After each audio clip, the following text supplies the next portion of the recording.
Hello everyone, अस्सलाम वालेकुम। आज मैं आप लोगों के लिए ministry of higher education Malaysia की इंटरनेशनल स्कॉलरशिप MIS, जो कि बहुत पॉपुलर स्कॉलरशिप है मलेशिया की, इसका पोर्टल ओपन हो चुका है। ठीक है, इसकी जो डेडलाइन है 30 जून 2025 और 10 जून 2025 से इसका पोर्टल लॉगिन हो चुका है। ठीक है, अब इसकी अनाउंसमेंट आ गई है, इस पर ज़रूर अप्लाई करना। सबसे पहले मैं आपको बता दूं, जिनके पास पासपोर्ट नहीं है वो इसमें अप्लाई नहीं कर सकते। ठीक है, और सेकंड थिंग, मेडिकल वाले भी इसमें अप्लाई नहीं कर सकते, लाइक फार्मेसी वाले, ये लोग अप्लाई नहीं कर सकते। तो आप लोगों को टाइम वेस्ट ना हो, तो इसलिए मैंने पहले ही बता दिया है। इसके अंदर कोई एप्लीकेशन फीस नहीं है, कोई आइट्स नहीं है। ठीक है, और फुल्ली फंडेड स्कॉलरशिप है मास्टर और PhD वालों के लिए। ठीक है, इसके अंदर स्कॉलरशिप के अंदर आप लोगों को कोई एडमिशन लेटर रिक्वायर्ड नहीं है, आप लोगों ने डायरेक्ट अप्लाई करना है। इसकी कंप्लीट इंस्ट्रक्शन डिटेल्स के साथ बताऊंगा, तो वीडियो को स्किप नहीं करना। ठीक है, लोग न्यू हैं वो चैनल को सब्सक्राइब कर दें, और जो भी आप लोगों के क्वेश्चन आंसरिंग है आप लोग कमेंट बॉक्स में मुझसे पूछ सकते हैं। आप लोगों को डॉक्यूमेंट्स के हवाले से कोई इन्फॉर्मेशन चाहिए तो आप लोग हमसे डायरेक्ट कॉन्टैक्ट कर सकते हैं। ठीक है, अब मैं आप लोगों को इसकी कंप्लीट डिटेल्स बताने वाला हूँ, उसके बाद हम अप्लाई करेंगे इसके ऊपर। ठीक है, सबसे पहले हम इसकी गाइडलाइन पर आते हैं। इस स्कॉलरशिप की गाइडलाइन है जो कि मैं आप लोगों को इसमें बताने वाला हूँ, इसकी कंप्लीट डिटेल्स के साथ। इसके अंदर जो मास्टर और PhD प्रोग्राम्स के लिए जो ऑफ़र की जा रहे हैं, उनमें क्या क्या डिटेल्स हैं, क्या डेडलाइन है उनकी, और क्या उनके डॉक्यूमेंट्स रिक्वायर्ड हैं, कितना कोर्सेज हैं, इसमें कितनी एज लिमिट्स है, कौन कौन से कंट्री अवेलेबल है, ईच एंड एवरीथिंग इसमें आप लोगों को बताऊंगा। ठीक है, अब इसमें बताया हुआ सबसे पहले आपकी कंट्रीज़ जो जो अवेलेबल हैं, एशियन कंट्रीज़, कॉमनवेल्थ कंट्रीज़ भी, ठीक है, हर एक कंट्रीज़ में बताया हुआ है। ठीक है, अब आप लोग देखेंगे इसमें सारे कंट्रीज़ अवेलेबल हैं, इवन के हर एक कंट्रीज़ के अंदर बताया हुआ है। अब इसमें देखो, पाकिस्तान आप लोगों को सामने नज़र नहीं आ रहा, आप लोग कहेंगे सर इसमें तो पाकिस्तान ही नहीं है। अब ये देखिए, कॉमनवेल्थ के अंदर पाकिस्तान आता है। अब मैं आपको इसके साथ भी मैं आपको प्रूफ दिखाता हूँ, देख सकते हैं कॉमनवेल्थ पाकिस्तान के अंदर आता है, तो इसमें हम अप्लाई कर सकते हैं। ठीक है, इसमें एलिजिबल है। देखो ना, जो एलिजिबल नहीं होता उसका तो अकाउंट भी क्रिएट नहीं होता। आपको हर एक चीज़ स्टेप बाय स्टेप करके दिखाऊंगा। ठीक है, उसके बाद वो कह रहा है कि जो आपके डॉक्यूमेंट्स हैं वो सारे PDF में होने चाहिए, कोई भी वर्ड में ना हो। आपके डॉक्यूमेंट्स हैं वो स्कैन होने चाहिए। ठीक है, लाइक आपकी डिग्रीज हो गई, matric, FSC, bachelors, transcript, each and everything आपकी स्कैन डॉक्यूमेंट्स में होनी चाहिए PDF के अंदर। ठीक है, आपका जो पासपोर्ट है वो आपका 6 मंथ वैलिड होना चाहिए। ठीक है, 6 मंथ तक आपका वैलिड हो, लाइक आपका एक्सपायर ना हुआ हो, मिनिमम 6 मंथ, उससे पहले वाला ना हो। ट्रांसक्रिप्ट की आप कॉपी आप अटैच कर सकते हैं, ओरिजिनल वाली भी अटैच कर सकते हैं इसके अंदर, अगर आपके पास मास्टर्स की ऑफिशियल ट्रांसक्रिप्ट है। PhD वाली भी और मास्टर वाले भी यही करेंगे कि वो अपनी ट्रांसक्रिप्ट के थ्रू अप्लाई कर सकते हैं। लेकिन जब आपकी सिलेक्शन होगी इन फ्यूचर में, तब आपके पास डिग्री भी होनी चाहिए, डिग्री भी अटेस्टेड हो, जब वो आपको टाइम लिमिट भी देंगे। ठीक है, वो आप लोगों को बता रहे हैं कि जब आपको इश्यू कर दिया जाएगा जो ऑफिशियल ट्रांसक्रिप्ट होगी, तो वही आप लोगों ने अपलोड करनी होगी। अगर उसके अंदर कोई भी CGPA या फिर स्कोर मेंशन नहीं है, तो वो आप लोग अपलोड नहीं कर सकते। ठीक है, अब इसमें बताया हुआ है कि अगर आप लोगों के पास फर्स्ट प्रायोरिटी है कि आपके पास आइट्स या टोफल टेस्ट है या PTA टेस्ट है, तो आप लोगों ने ये अपलोड करना। लेकिन सेकंड थिंग, आप लोगों ने English as the medium of the instructor, तो आप लोग ये देखें, वाज़ेह तौर पे लिखा हुआ है इन्होंने कि आप लोग की डिग्री इंग्लिश में, तो आप अपने इंस्टीट्यूट से बनवाकर इंग्लिश प्रोफिशिएंसी लेटर के थ्रू अप्लाई कर सकते हैं। 2 रिकमेंडेशन लेटर्स चाहिए इसके अंदर, जो कि आपने अपनी यूनिवर्सिटी से लेने हैं, कोई भी प्रोफेसर मेल या फीमेल जहाँ से आपने पढ़े हैं। ठीक है, तो अब ये कह रहे हैं कि एडमिशन लेटर, अगर आप लोग एडमिशन लेटर आप लोगों ने लिया हुआ है तो आप वही अपलोड कर सकते हैं। लेकिन ये इफ़ एप्लीकेबल है, तो आप लोगों ने बिल्कुल भी परेशान नहीं होना, इसके अंदर कोई एडमिशन लेटर रिक्वायर्ड नहीं है। ठीक है, तो ये बिल्कुल ईजी सीन है। इसके बाद वगैरह आप लोगों की CV होनी चाहिए। ठीक है, तो ये CV आप लोगों ने कोई भी ऐसी रैंडमली उठाकर अपलोड नहीं कर देनी, आप लोगों की CV प्रोफेशनल होनी चाहिए। आप लोग यूरोपास की यूज़ कर सकते हो। ठीक है, यूरोपास का टैग अगर हटाना हो तो वो हटाकर भी आप यूज़ कर सकते हो। अगर जिन लोगों के पास CV है ही नहीं, तो वो लोग हमसे कॉन्टैक्ट करके हम इंशाल्लाह हम आपको प्रोफेशनल CV बना कर देंगे, तो आप लोग हमसे कॉन्टैक्ट करके बनवा सकते हैं अदर डॉक्यूमेंट्स सारे ना। ठीक है, अब ये कह रहे हैं रिसर्च प्रपोजल इसके अंदर ज़रूरी है। ठीक है, मास्टर प्रोग्राम्स और PhD के लिए, दोनों के लिए रिसर्च प्रपोजल ज़रूरी है, कंपलसरी है। अब आप लोग कहेंगे सर हमारे पास तो रिसर्च प्रपोजल ही नहीं है। आप लोगों ने सबसे पहले तो लास्ट सेमेस्टर के अंदर आप लोगों ने थीसिस किए होंगे, प्रोजेक्ट्स किए होंगे, तो उनके भी तो रिसर्च प्रपोजल बनाए होंगे ना, तो आप लोग उनको सेट कर सकते हो, ठीक है। MIS के थ्रू आप उसमें गाइडलाइन अपनी इन्फॉर्मेशन ऐड कर सकते हो, टर्म एंड कंडीशन के अकॉर्डिंग आप लोग वही प्रपोजल यूज़ कर सकते हो, ठीक है। अगर आप लोगों के पास बिल्कुल भी रेलिवेंट नहीं है, जिसमें AI से बनाया था आप लोगों ने, तो आपने बिल्कुल भी यूज़ नहीं करना, ना तो AI के लिए न्यू आपने बनाना, कोई भी टॉपिक उठाकर ऐसा बिल्कुल नहीं करना, रेलिवेंट होना चाहिए बिल्कुल, उसमें प्रूफ रीडिंग होनी चाहिए, ठीक है।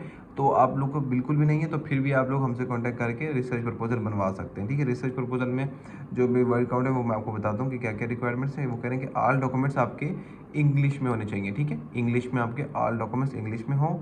और इसके बाद वो कह रहा है कि अगर आप लोगों ने मास्टर में अप्लाई करना है तो आप लोगों की एज 40 से कम हो, ठीक है। 40 से कम वाले इसमें अप्लाई कर सकते हैं, और जिनकी PhD में अप्लाई करोगे तो आपकी 45 से कम होनी चाहिए एज ना, ठीक है। इसमें इंस्ट्रक्शन बताई हुई है। आपकी मास्टर या PhD दोनों में अप्लाई कर रहे हैं, दोनों में से किसी में भी हो, तो CGPA आपकी 3 होनी चाहिए, 3 से कम ना हो, ठीक है। ये इनकी रिक्वायरमेंट्स हैं। इसके बाद उन्होंने बताया कि आइट्स आपका 6 हो या 6 से ज़्यादा होना चाहिए, और ये वो लेना देना। लेकिन आप तीसरी इंस्ट्रक्शन देखिएगा, ये देखें, आप लोगों की जो प्रीवियस डिग्री है वो इंग्लिश मीडियम में इंस्ट्रक्शन में है, तो आप लोग इसमें अप्लाई कर सकते हैं, ठीक है। आपका जो रिसर्च प्रपोजल है वो मिनिमम 1000 वर्ड से कम ना हो, ठीक है। वैसे तो 2000, 3000, 4000 वर्ड की भी रिसर्च प्रपोजल होते हैं, लेकिन इन्होंने वाज़ेह तौर पर लिखा हुआ है आप लोग 1000 से ज़्यादा कर सकते हैं, 1000 से कम आपने बिल्कुल भी नहीं करने, ठीक है। फॉर मास्टर और PhD के लिए, दोनों के लिए रिक्वायरमेंट्स है। तो आप लोगों ने ये नहीं पूछना कि मास्टर में सर है हमारा तो हम रिसर्च प्रपोजल रिक्वायर्ड है या नहीं है, नहीं, दोनों के लिए ही रिक्वायर्ड है, इन्होंने वाज़ेह तौर पर लिखा हुआ है, ठीक है।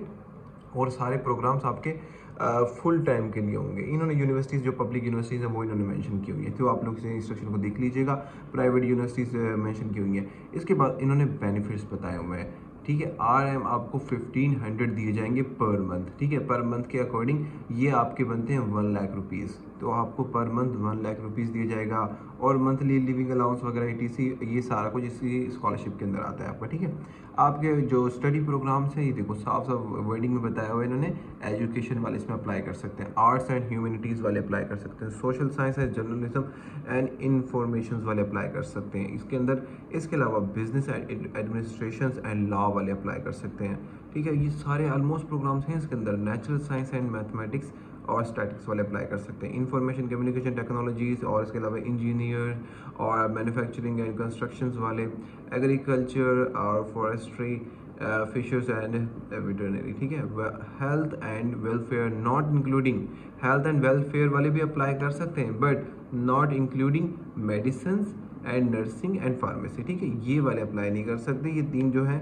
बाकी इसमें हेल्थ एंड वेलफेयर भी अप्लाई कर सकते हैं, ठीक है। एप्लीकेशन का जो सिलेक्शन क्राइटेरिया है वो भी इन्होंने वाज़ेह तौर पे बताया हुआ है, ठीक है। ये आप रीड आउट कर लीजिएगा, बिल्कुल सिंपल वे में बताया हुआ है। जो जो इसका क्राइटेरिया है आपका रिसर्च प्रपोजल दिखा जाएगा, वो किस बेस पर है, आपकी फील्ड से रेलिवेंट है या नहीं है, आपने कितनी मेहनत की हुई है उसके ऊपर। ये आपका एक्सेलेंट कम्युनिकेशन हो जाएगी जब आपका टेस्ट होगा, ये सारा कुछ इसमें बताया हुआ है, ठीक है। आप जब इनरोल कर लेंगे फुल टाइम प्रोग्राम्स के अंदर, तो आप लोग को अपने यही कन्फर्म करना होगा। आप जब आपकी सिलेक्शन हो जाएगी तो आप लोग प्रोग्राम चेंज नहीं कर सकते स्कॉलरशिप के अंदर, वहाँ जाकर चेंज नहीं कर सकते, ठीक है। आपको वही रीड आउट करना होगा, वही पढ़ना होगा, ठीक है। ईच एंड एवरीथिंग इसकी टर्म एंड कंडीशन है, आप लोग पढ़ लीजिएगा। अब ये हो गई इसकी टर्म एंड कंडीशन, और इसमें बताया हुआ है कि जो जो प्रोग्राम्स हैं कॉन्टैक्ट आप लोग कर सकते हैं, इनको मेल भी कर सकते हैं, ठीक है, इन्फॉर्मेशन लेने के लिए। अब हम आते हैं वापस उस पोर्टल पर जहाँ से हमने स्टार्ट किया था। हम आ गए इसके मेन पोर्टल्स पर, ठीक है। आप लोगों को यहाँ पर नज़र आ रहा होगा ऑनलाइन एप्लीकेशन सिस्टम, ठीक है। आप इस पर क्लिक कीजिएगा, यहाँ पर आपको ये ऑप्शन दे रहा है, ठीक है। अब ये देखें, आप लोगों को यहाँ पर होम पेज दिया हुआ है, गाइडलाइन दी हुई है, और जो मैंने आप लोगों को PDF दिखाया था अभी, तो आप लोग यहाँ से जाके ये PDF को डाउनलोड कर सकते हैं गाइडलाइन से, ठीक है। गाइडलाइन पे क्लिक करेंगे तो आप लोगों को ये कंप्लीट PDF नज़र आएगा, तो आप लोग इसको डाउनलोड कर सकते हो, ठीक है। डाउनलोड के अलावा आप लोगों को यहाँ से लॉगिन और ये डाउनलोड पे अगर क्लिक करोगे तो आप लोगों को यहाँ 2 चीज़ें नज़र आएंगी। आप लोग यहाँ इनका भी रिकमेंडेशन लेटर्स निकाल कर वो भी बनवा सकते हैं, ठीक है। इसमें ना बाकी PDF के फॉर्मेट में जो बताया हुआ है वो आप यूज़ कर सकते हैं। इसके बाद हमने लॉगिन करना है अकाउंट्स को, ठीक है। लॉगिन कैसे करना है, यहाँ पर आप लोगों को साइन अप का ऑप्शन नज़र आ रहा है, आप इस पर साइन अप करेंगे। यहाँ पर आप लोग देखिएगा, अगर जो लोग पीएचडी के लिए कर रहे हैं पीएचडी पे क्लिक करेंगे, जो मास्टर के लिए कर रहे हैं मास्टर पे करेंगे, ठीक है। पासपोर्ट नंबर देना है, पासवर्ड डालना है, ठीक है। ये पासवर्ड आपका 12 नंबर से कम होना चाहिए, गिनती में होना चाहिए, 1 2 3 4 5 जो भी आप लगाना चाहें, आपकी मर्जी है, ठीक है। डेट ऑफ बर्थ आपने देनी है, ईमेल एड्रेस देना है, नेशनलिटी पाकिस्तान सेलेक्ट कर आपने रजिस्टर कर लेना है। फिर जब रजिस्टर हो जाएगा वापस लॉगिन करके आपने इसमें लॉगिन और पासवर्ड ऐड कर देना। तो मैं ऐड करके मैं आपको बताता हूँ कि इस तरह इसके बाद क्या करना है। ये मैंने लॉगिन कर लिया है, पासपोर्ट नंबर से ही लॉगिन होगा, जैसा कि मैंने बताया था। पासपोर्ट नहीं है तो आप इसमें अप्लाई नहीं कर सकते, ठीक है। बाकी इंस्ट्रक्शन अब इसमें हमारा full name, date of birth, age, gender, ये सारी चीज़ें मांगी हुई है। सिंपल सी चीज़ें, आपकी पासपोर्ट नंबर की एक्सपायरी डेट, ये सारा कुछ इसमें मांगा हुआ है, ठीक है। अब ये चीज़ें हैं, ये पहला स्टेप है। इसकी जब हम ये फिल आउट कर लेंगे इसके बाद नेक्स्ट जाना है। इसके ऑलमोस्ट 5 to 7 पार्ट्स बनते हैं, तो ये इस तरह आपने फिल आउट करना है। स्टेप बाय स्टेप आपने इसको फॉलो करना है। सारे डॉक्यूमेंट्स जो रिक्वायर्ड है वो पीडीएफ में होने चाहिए, ठीक है। जो भी डॉक्यूमेंट्स आप लोगों ने हमसे बनवाने, आप लोग हमसे कॉन्टैक्ट कर सकते हैं, डिस्क्रिप्शन में आपको नंबर भी मिल जाएगा। और इसके अलावा आप लोग हमसे डायरेक्टली कॉन्टैक्ट कर सकते हैं, अप्लाई करवा सकते हैं इस स्कॉलरशिप के ऊपर। ये फुली फंडेड स्कॉलरशिप है, तो टाइम वेस्ट नहीं करना, अभी से अप्लाई करना शुरू करो, स्टार्ट करो और मुझे फॉलो कर लो। जो भी आपका क्वेश्चन है आप डिस्क्रिप्शन में मुझसे जाके पूछ सकते हैं, ठीक है। अभी के लिए मुझे इजाज़त दें। ओके, अल्लाह हाफिज़।